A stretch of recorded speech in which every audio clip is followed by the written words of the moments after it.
Bienvenue à toutes et tous, je suis ravi d'être avec vous aujourd'hui. J'imagine que si vous êtes là, c'est que vous voulez être acteur, actrice du changement. Moi, on me pose souvent la question de se dire, ok, en fait, finalement, à l'échelle individuelle, c'est quoi l'action individuelle la plus forte qu'on puisse faire pour changer le monde? Pour vous, c'est quoi cette action? Qu'est-ce que vous pouvez faire au niveau individuel pour changer le monde qui peut avoir le plus d'impact? Est-ce que vous voulez des propositions peut-être? Non, pas de propositions, vous êtes timide. On peut faire quelques squats pour se mettre en jambes si vous voulez. Non, pas de proposition, peut-être un 10, oui. Changer ses habitudes, ok. L'alimentation, ok. Oui. Changer de travail et s'engager dans une association, ok. Oui. Travailler dans la prévention des épidémies, ok. En fait, notre conviction, c'est Job That Makes Sense, dont je fais partie. Je ne sais pas si vous connaissez Job That Makes Sense. Qui connaît Job That Makes Sense? Incroyable, 100% de la salle. On est la plateforme d'emploi aujourd'hui de référence pour orienter des millions de personnes vers un job à impact positif. On référence des organisations de formation, des offres d'emploi, du média, etc. Et notre conviction, c'est quoi? C'est que notre job, c'est notre super pouvoir. C'est finalement, vous enlevez le temps du dodo, le temps de manger. En fait, 50% de son temps, de son énergie, de son intelligence, on la met où? Au travail. Et donc finalement, je trouve que changer ses habitudes, trier ses déchets, devenir végétarien, prendre le train, pour moi c'est hyper important, c'est une histoire de cohérence. Mais pour moi, là, selon moi, le levier individuel le plus puissant que vous ayez pour faire changer les choses, c'est votre job, parce que finalement c'est là que vous mettez 35, 40, parfois beaucoup plus d'heures par semaine là-dedans. Et du coup, pour reprendre, j'ai déjà 23 minutes 23, c'est incroyable. Pour vous, là, de trouver un job qui a du sens, pour vous c'est quoi un job qui a du sens? J'ai de la concurrence derrière. C'est quoi un job qui a du sens pour vous? Ah, oui. C'est un job qui quoi? Qui ne coûte pas l'effort ou l'énergie. Un job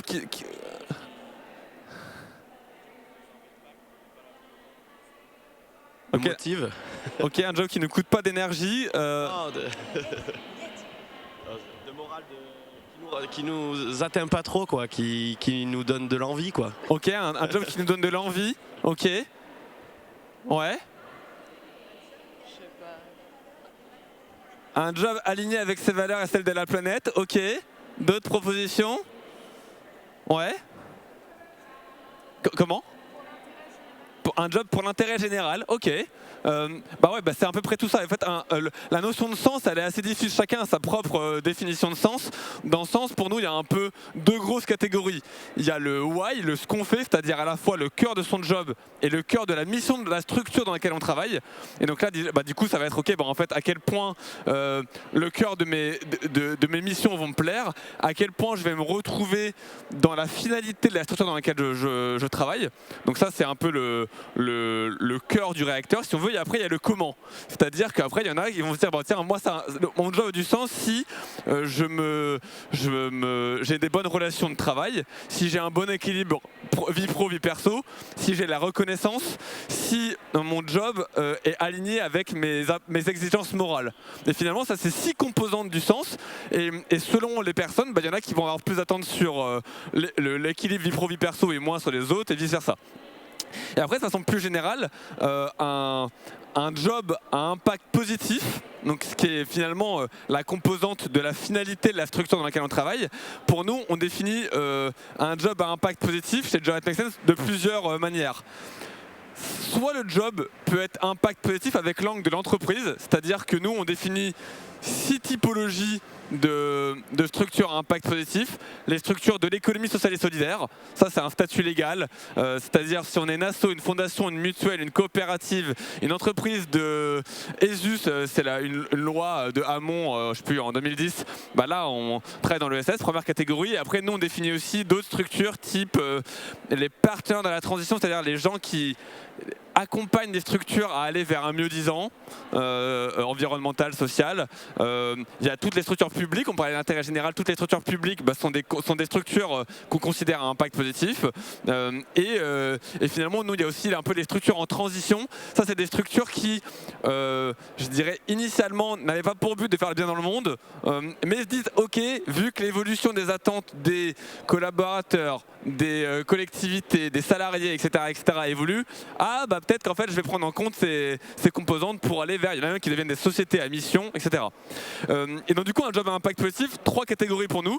Soit c'est un métier classique, comptable, marketing, commercial, acheteur, tout ce que vous voulez, mais qui est un job à impact positif de par la finalité de la mission dans la structure dans laquelle il travaille. Donc je sais pas, le comptable de Mon Asso Make Sense est un job à impact positif. Ça c'est la première catégorie. Deuxième catégorie, c'est ce qu'on appelle les métiers verdissants. Les métiers verdissants, qui représentent déjà 15% des emplois en France, c'est les métiers qui ont une brique de compétences initiale. Je suis chef de projet, je suis acheteur, je suis financier, etc. Et qui rajoute une nouvelle brique de compétences pour devenir chef de projet dans la rénovation énergétique. Là, il y a énormément dans le bâtiment, dans le transport, il y a énormément de métiers qui vont être amenés à se transformer. Mais je suis consultant RSE, je suis acheteur durable, etc., etc. Donc ça, c'est des métiers qu'on appelle verdissants. Et enfin, troisième typologie, c'est les métiers verts. Là, c'est les métiers qui portent en leur sein le fait de... En fait, c'est des métiers qui sont directement liés à la prévention, la gestion, le traitement de tout ce qui a trait à l'énergie, eau, déchets. Donc c'est ingénieur en énergie renouvelable. C'est des métiers qui ne s'inventent pas comme ça avec même une formation de quelques semaines. Non, c'est des formations plus longues. C'est des métiers qui sont, je dirais, pas natifs verts, quoi. Pour vous donner des gros ordres d'idées, les métiers verts, c'est 0,5% des emplois en France. Les métiers verdissants, c'est 15% à peu près. Les métiers de l'ESS, c'est à peu près 14%. Les métiers le secteur public, c'est 20%. Voilà, pour vous donner des grosses ordres d'idées. Il y a des questions par rapport à ça? J'essaie, j'ai 18 minutes, alors j'essaie, il va falloir tenir, là, vous êtes accrochés sur votre chaise. Est-ce qu'il y a des questions par rapport à ça? À date, vous, qui a un job qui a du sens? 1, 2, 3, ok, 3% de la salle, 5% de la salle. Ok, donc du coup, et qui souhaite un job qui a du sens? C'est fou, et vous êtes venus à cette conférence ce matin, mais c'est incroyable. Ok, du coup, c'est quoi l'obstacle? C'est quoi les obstacles que vous rencontrez? Pourquoi vous n'avez pas déjà ce job? Du coup, c'est censé être le thème de la conférence, donc... La disponibilité des formations, ok.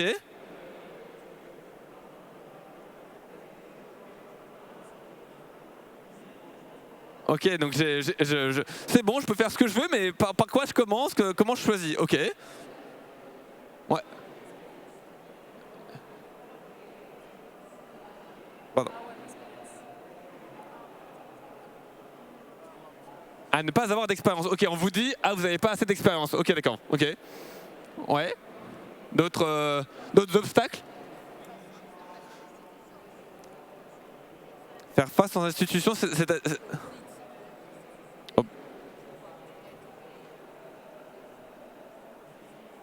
Ok, donc la reconnaissance des diplômes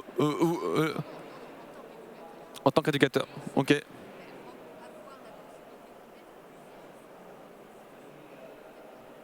Ok. Ok, donc être confronté à des institutions qui évoluent lentement. Ok. Ouais.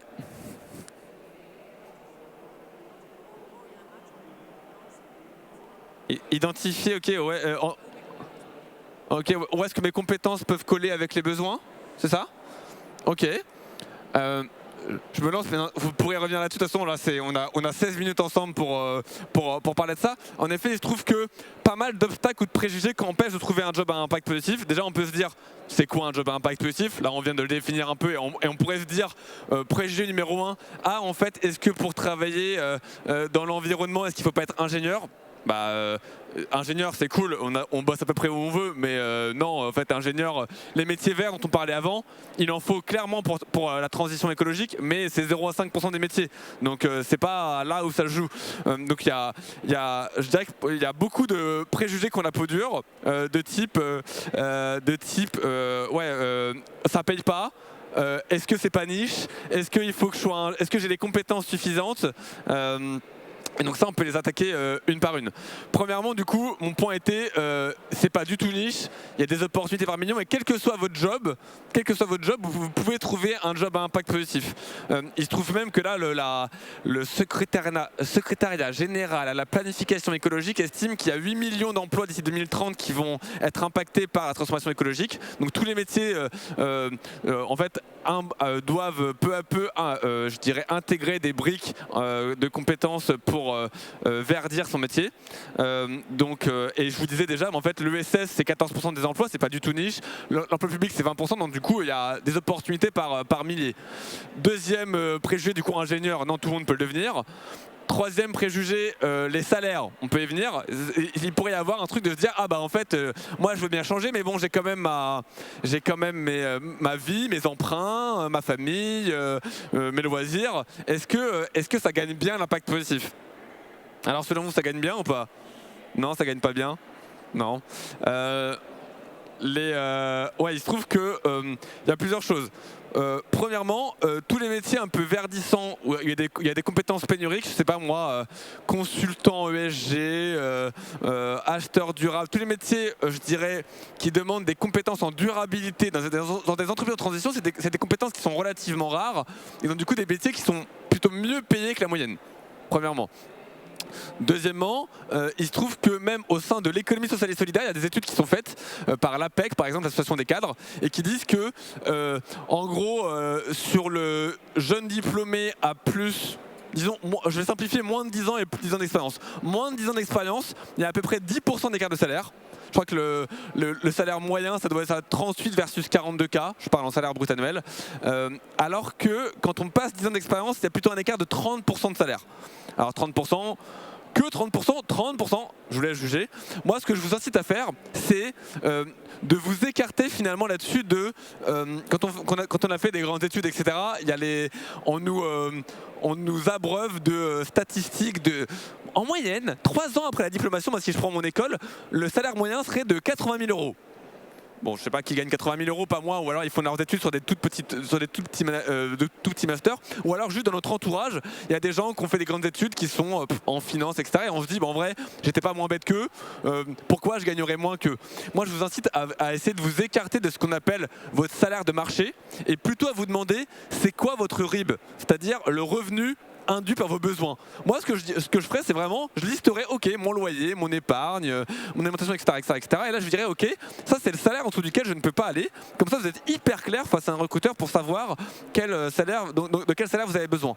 Et j'aurais tendance à dire que de plus en plus, les assos se structurent, prennent conscience des cas de salaire, et donc du coup, il demeure que on est mieux payé en entreprise qu'en association, on est mieux payé dans l'économie traditionnelle que dans l'ESS, mais les salaires sont de plus en plus ok. Qu'est-ce qu'il y a d'autre comme préjugé ou comme obstacle que vous m'avez dit? Les compétences, souvent on peut se dire ok, est-ce que j'ai assez de compétences, etc. Alors pour info, moi, à quel moment il faut une formation? Je vais vous le dire comme ça. Pour moi, si vous avez un métier donné et que vous gardez le même métier, mais juste que vous changez de secteur, pour moi, pas besoin de formation. Juste, vous vous acculturez, vous vous intéressez au secteur, vous vous intéressez. Forcément, moi, on postule chez Job That Makes Sense. Mais si je dis, ok, et toi, t'en dis quoi l'importance d'avoir un job qui a du sens, le marché de l'emploi, et que les gens se disent, je sais pas, je demande pas à être expert, mais au moins à s'intéresser un petit peu. Donc forcément, il y a une histoire d'intérêt de la personne, et je pense que du coup, les structures de l'impact positif vont survaloriser le fait de vraiment de se sentir animé par le sujet en question. Mais pour moi, si vous changez juste, vous passez de consultant commercial, ce que vous voulez, d'une structure à une autre, pas besoin de formation. Les métiers verdissants, c'est-à-dire vous voulez devenir quelque chose, RSE, etc. Et là, oui, en général, ça s'apprend pas. Et il y a plein de formations qui existent, qui sont souvent, je dirais, sur quelques heures par semaine sur 3 mois qui vous permettent de vous acculturer, d'apprendre le jargon, d'apprendre les normes, qui vous permettent de rajouter cette brique de compétences dans votre métier. Mais pas besoin de forcément se lancer sur 3 ans de formation. Et enfin, si vous voulez devenir un métier vraiment vert, genre ingénieur de les énergies renouvelables, là il va falloir faire une formation. Est-ce qu'il y a d'autres obstacles dont j'ai pas parlé auxquels vous vous confrontez et sur lesquels vous voulez que je vous aide à trouver... Ah si, il y avait où on trouve un job. Peut-être où on trouve un job. Comment on trouve un job? Le mec fait un monologue à lui tout seul, j'ai peut-être changé de voix quand je change de place. Où est-ce qu'on trouve un job? Plusieurs façons de faire. Première façon de faire, vous avez une structure qui vous intéresse. Concrètement, vous allez sur le site de la structure. Là, comme ça, au moins, vous êtes certain que les jobs sont postés, vous postulez directement, trop chouette. Ou alors, si ce n'est, vous suivez les actualités de la structure sur LinkedIn, vous mettez suivre la structure, et comme ça, dès qu'un job sort, hop, vous êtes les premiers sur le coup. Première façon de faire. Deuxième façon de faire, il y a ce qui s'appelle les plateformes d'emploi. Les plateformes d'emploi, c'est sympa, ça agrège plein de jobs d'un coup. Par exemple, il y a une plateforme qui s'appelle Job That Makes Sense qui rassemble pas loin de 10 000 structures qui s'engagent, plus de 3 000 offres d'emploi par mois. Du coup, l'avantage d'un Job That Makes Sense, c'est que vous n'avez pas à faire le filtre de est-ce que cette structure a vraiment un impact ou pas. Nous, on le fait pour vous. Et vous avez plein de filtres que vous ne voyez pas ailleurs, type filtré par objectifs de développement durable, filtré par avantages sociaux, filtré par gouvernance, filtré par impact positif. Mais sinon, vous avez aussi plein d'autres plateformes d'emploi qui existent, sur lesquelles là, il va falloir filtrer vous sur le niveau d'impact positif. Il y a aussi les cabinets de recrutement. Vous pouvez aussi vous rapprocher de cabinets de recrutement qui, je ne sais pas si vous connaissez un peu le concept de cabinet de recrutement. Le cabinet de recrutement, ça accompagne des structures concrètement. Donc par rapport à nous c'est la masse. C'est comme voilà, on est Change, on met plein de recruteurs d'un côté, plein de gens de l'autre, et allez, rencontrez-vous. Un cabinet de recrutement, c'est plutôt des snipers, c'est-à-dire ils accompagnent une boîte, une personne, et à faire le match. Et donc du coup, si vous postulez, il y a plein de cabinets de recrutement spécialisés, je pense à Omeva, à Burdeo, à Orientation Durable, au cabinet Partium, et j'en ai sûrement oublié, et eux, ils accompagnent que des structures engagées, et si vous allez les voir en disant « Coucou, je cherche un job », soit ils vous disent « En vrai, à date, j'ai pas de poste qui corresponde à votre besoin, et ils ne vous font pas perdre de temps », soit s'ils vous trouvent intéressant par rapport aux besoins qu'ils ont, il faut les imaginer comme des agents de joueurs. Ils vont vous aider à passer cette première phase hyper aléatoire qu'est le CV pour aller directement à l'entretien 2. Sachant qu'il faut voir que en général, le plus discriminant possible, c'est la phase du CV. Parce qu'en fait, quoi qu'il arrive, qu'il y ait 10, 100, 1000 candidatures, à la fin, les gens, selon les postes, disons qu'ils vont faire passer quoi 10 entretiens, 20 entretiens, pour ensuite dire ok, au second tour il n'y a plus que 5-10 personnes, pour le dernier tour il n'y a plus que 3 personnes, en fait du coup c'est la première phase qui va être hyper importante. Et donc du coup sur cette phase là, moi je vous incite à quoi? Je vous incite à avoir un profil LinkedIn clair, c'est-à-dire avoir un titre clair, à vous connecter avec un maximum de gens. Parce qu'en fait, moi, je sais qu'un réflexe en tant que recruteur, quand quelqu'un postule, je vais voir les relations en commun. Ça veut dire quoi, la relation en commun? Ça veut dire que, je sais pas, moi, j'ai, disons beaucoup de relations. Et en fait, si je vois qu'on a 3 relations en commun, 0 relation en commun, ça veut dire quoi? On ne parle pas aux mêmes gens. On n'est pas dans le même écosystème, on ne parle pas le même langage. Et donc du coup, ça donne une petite alerte au recruteur en disant « Ah, peut-être qu'il part de trop loin dans sa reconversion ». Donc moi, je vous incite à vous connecter avec moi. Là, tous les gens que vous rencontrez, c'est naturel. Là, vous êtes dans un événement de networking, naturel de se connecter, d'échanger, etc. Donc moi, je vous incite à vous connecter avec un maximum de personnes. Je vous incite à savoir vous pitcher en 1 minute, une phrase claire, qui peut, si vous êtes en reconversion, parfois on se dit alors, moi je vous explique, il y a 10 ans, et en fait c'est trop long, je pense qu'il faut aller droit à l'essentiel sur voilà, aujourd'hui moi je recherche ça, et savoir se pitcher en une phrase, parce que là typiquement toute la journée là, vous allez faire que ça. Donc essayez de vous dire, ok, si je pitchais ce que je cherche ou ce que je fais à ma tante, ma tante ou quelqu'un qui n'a rien à voir avec mon milieu, à un enfant de 10 ans, est-ce qu'il comprendrait ça? Et enfin, je vous inciterai aussi au moment où vous postulez, qu'est-ce qui fait la différence au moment de postuler? Je dirais que si jamais les gens posent du coup en général, la démotivation ça se fait de moins en moins, mais ça existe encore. Sinon, moi ce que j'aime beaucoup, c'est quand il y a 1 ou 2 ou 3 questions un peu qui vous posent, que les recruteurs vous posent au moment de postuler. Là, je vous incite à mettre vos tripes, quoi. À montrer que ça vous tient à cœur. ça vous tient à cœur, je vous incite à ne pas hésiter à relancer le recruteur la semaine d'après, 2 semaines après, ouais, vraiment dès la semaine d'après s'il n'y a pas de réponse. Pourquoi? Parce qu'en fait, entre 100 personnes qui ont le même CV, c'est quoi qui va faire la diff? C'est la motivation. Et donc, du coup, moi, quelqu'un qui me relance, quelqu'un qui me demande sur LinkedIn, quelqu'un qui va se renseigner sur la structure, si ce n'est même qui va prendre contact avec quelqu'un de la structure pour se dire tiens, c'est quoi ton quotidien, etc. C'est que des bonus pour moi.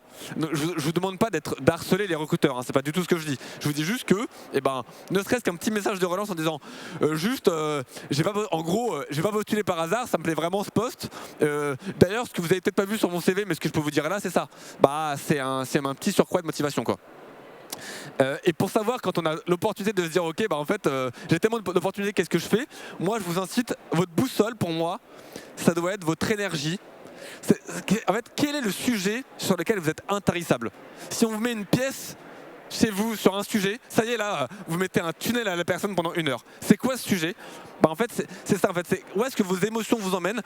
Moi, j'aimerais, je vous fais un monologue là si vous tenez. Moi, respect total.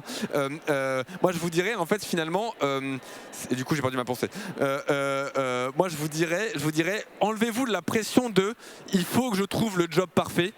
Le job parfait, en vrai, il n'existe pas. Ou alors, c'est un très bon job à un moment T. Dans votre vie donnée, qui le sera peut-être plus dans 5 ans, et c'est ok. Donc moi je vous incite à vous enlever cette pression là et de vous dire ok, en fait vraiment juste qu'est-ce qui m'énergise. Là je vous rappelle les dimensions du sens, ok, et qu'est-ce qui m'énergise? Est-ce que c'est la mission avant tout de la structure qui est le plus important? Est-ce que c'est l'équilibre vie pro vie perso? Est-ce que c'est le niveau de reconnaissance? Qu'est-ce que vous allez chercher? Qu'est-ce qui vous énergise? Et laissez-vous guider par ça. 4 minutes 12, est-ce qu'il y a des questions?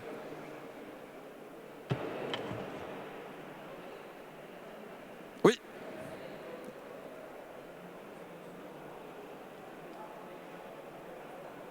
Ouais. Quand on travaille dans une structure et qu'on veut faire un peu bouger les choses, comment on fait? C'est vrai qu'il y a pas on n'est pas obligé, là j'ai une ancienne collègue qui rigole, on n'est pas obligé de changer de job. C'est vrai qu'avant tout ça se trouve, nos structures nous plaisent, nos collègues nous plaisent, notre équilibre vie pro nous plaise, c'est juste que la finalité de sa mission, de sa structure, là ça tique un peu. En vrai, moi je vous inciterais à se dire ok, en fait, si vous êtes compétent dans votre poste, vous êtes à l'aise dans votre poste, que vous aimez votre structure, d'aller voir votre direction ou autre et de se dire en fait concrètement, voilà, moi j'en suis là, moi mes attentes c'est ça, et je pense que vous aurez tout intérêt en tant que structure à aller plus vers ça, et voilà ce que vous allez y gagner en termes de notoriété, en termes d'argent, en termes de temps. Moi je peux le faire, et ce serait trop bête que moi j'ai besoin d'aller vers plus de durabilité, d'inclusivité, etc. J'en ai besoin dans mon taf. Donc là j'arrive à un carrefour. Soit dans peu de temps je vais devoir bouger, soit moi j'aimerais ne pas bouger et pouvoir faire avancer les choses dans votre structure. Et du coup pour moi en arrivant avec un style de discours, je pense que de se dire tiens, est-ce qu'on peut dégager 20% de son temps, ou en fait qui de mieux pour vous dans la structure que de la faire avancer sachant que vous la connaissez déjà depuis X temps. Donc je pense que ça se tente. Et après moi je sais que par exemple dans mon ancienne boîte j'étais dans un cabinet de recrutement, et puis première année c'était un peu sensibiliser les collègues, année 2 à la fin de chaque réunion hebdomadaire je finissais par 1 minute colibri et je me disais ok les gars, challenge, petite info, etc. Et puis année 3 je me disais en fait c'est vraiment pas au cœur du réacteur, j'ai envie de faire bouger les choses. Et je me dis tiens, j'ai envie d'accompagner plus de boîtes engagées, j'ai envie qu'on accompagne plus de candidats et pas que les gens sortis d'HEC. Et la structure a avancé petit à petit, ils sont même Bicorp aujourd'hui. C'est juste que ça allait pas assez vite, assez lent pour moi, et je me suis dit ok, en fait j'ai besoin de faire que ça, et finalement je suis arrivé chez Job That Makes Sense. Bon, mais c'est possible. Est-ce qu'il y a une autre question?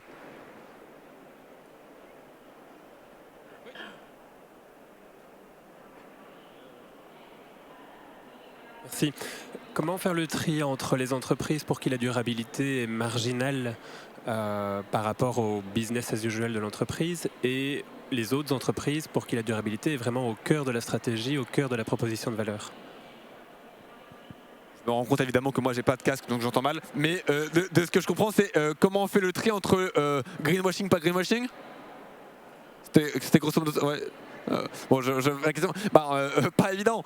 Il se trouve que soit vous êtes chez Job That Makes Sense, normalement on essaie de faire le tri. Soit moi je dirais les signaux faibles, c'est un peu déjà en fait ok. Le rapport RSE, qu'est-ce qu'il dit? Quel est le niveau de progression de la boîte? Je trouve que c'est pas tant un état T, un instant T de se dire ok, comment ils ont progressé sur les différents critères qu'ils mettent en avant. les actions qu'ils mettent en avant, est-ce que ça touche le cœur du réacteur ou c'est on a fait une clean walk, on a nettoyé la plage à côté, c'est bien, mais c'est pas ça qui fait qu'une boîte est engagée. Donc du coup, moi je vous dirais que, il y a un peu 3 niveaux d'action. Il y a des actions périphériques. On a fait 1 heure à une asso. Il y a des actions de comment on fait des choses. On fait la même chose, mais on a réduit de 20% le packaging. C'est mieux. C'est mieux. Et enfin, le cœur du réacteur. Ok, on a réfléchi, on s'est dit que ce produit-là, on l'a enlevé parce que ça faisait pas sens. Donc moi, je réfléchirais un peu sur le cœur du réacteur, quelles sont les actions là-dessus qui bougent. Et après, je dirais aussi, en fait, la direction de RSE, c'est quoi si il y a un département RSE, c'est quoi la taille du département RSE par rapport à la taille de la boîte? Est-ce qu'ils sont rattachés à la direction com ou à la direction générale? Autant d'indicateurs qui permettent d'y voir clair. Il me reste 15 secondes. Pour conclure, qu'est-ce que je pourrais vous dire? Retenez que il y a des opportunités pour tout le monde, tout type. Vous avez tous votre place à jouer dans le monde de l'impact. Que pour moi, votre job, c'est votre super pouvoir. Et je pense qu'on n'est jamais aussi bon et heureux que quand on fait quelque chose qu'on aime et dans lequel on croit. Voilà. Merci.